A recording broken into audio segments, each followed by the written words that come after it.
Hello and welcome back to Business Sense and Emotional Intelligence. You're watching Tim Stevenson, GP, or still, I was going to say No. Former GP. Yes. Former GP. Yeah. And in the first half, Tim was talking about his business, which is called The Healthy Company. The Healthy Company, based in Southwick. And also I was asking him about rates of depression and has he, we know what the press is saying about it, but has he seen a significant increase in levels of distress is what it is. It's mental, isn't it, and emotional distress.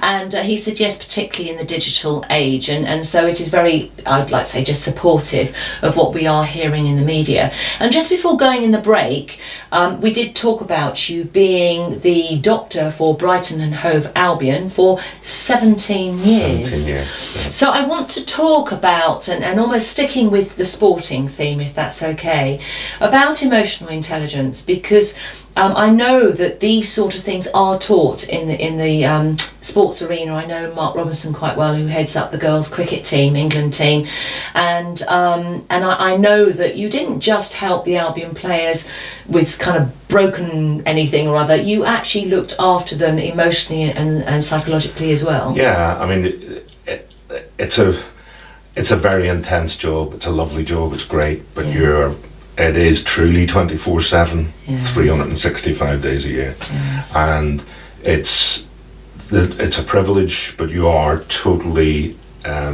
immersed in every aspect of the player and the team. So not just an individual player, but sometimes you would focus on a player. Sometimes you'd be focusing on the team, and the managers have been fantastic. You know, they're very well tuned with their psychology, and they've done it all. They've been there. They know the pros and the cons of how to react and not react. But it was lovely because, you know, you really got to know people really, really well, and I still follow so many of the players, and they'll still call me up for, even if it's a silly Irish joke or something like that. But it was a privilege, and you know, to be able to help turn someone round from perhaps a negative cascade of events was wonderful, you know, and maybe it helped on the pitch and as well. So I did feel I contributed on and off the pitch. And in that 17 years, addressing the emotional and psychological aspect of a player's ability to play, did that increase through that 17 years, the awareness of that, or was it always there and something you've always delivered? I think it's always been the same sort of way that I've delivered it. I think the team today in Brighton, they've got individual professionals who are fantastic. We were very much generalists, having to cover everything. There was Malcolm Stewart and myself, the physio, and me, and another Dr. Alistair Raymond who was with us at the time. But it was back then. It was very much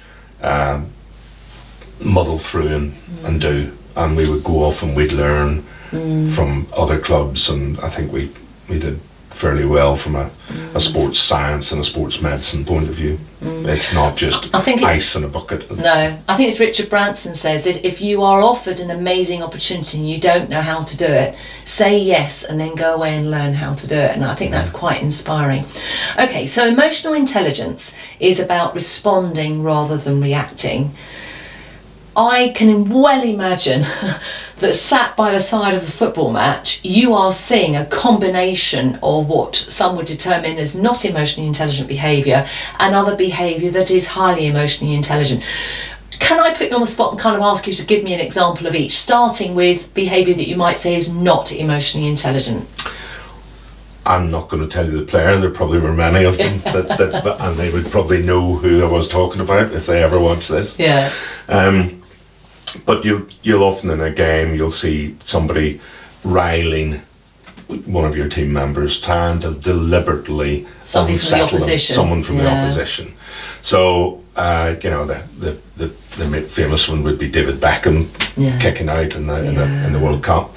But you know, on my own pitch, you know, you've seen where perhaps someone who maybe there's been family pressures at home, and we all know there's situations, and the anxiety, the adrenaline levels are high for other reasons than being souped up to play the game. But maybe someone gets a deliberate little kick that annoys them enough that they lash out. And that lash out, that knee-jerk reaction, or kick out, that knee-jerk reaction has great consequences. You've got the, yes, you're sent off, so your team is now one man down. You're playing 10 against 11. And also then you're automatically off that pitch for 3 more games. Yes. And in a career where the person in the dugout is trying to take your place, because they want to, everybody wants to perform, everybody wants to get on that pitch. And if they do really well in those 3 matches when you're not there, it could be the end of your career. Or not the end of your career. So kicking out is reacting rather than responding. So there's no kind of pregnant pause there or suspension. No. So it leads to affecting the whole team. It affects, I'm sure players are automatically disappointed with themselves once they get in. They know that the other person has done it and that they've fallen for it. So there's a catalogue of decisions that other people make, not just you, as a result of that unintentional or emotionally intelligent behaviour that leads or could possibly lead to a place miles away from the incident, but you're also, miles and miles away from where you want to be based on reacting rather than responding.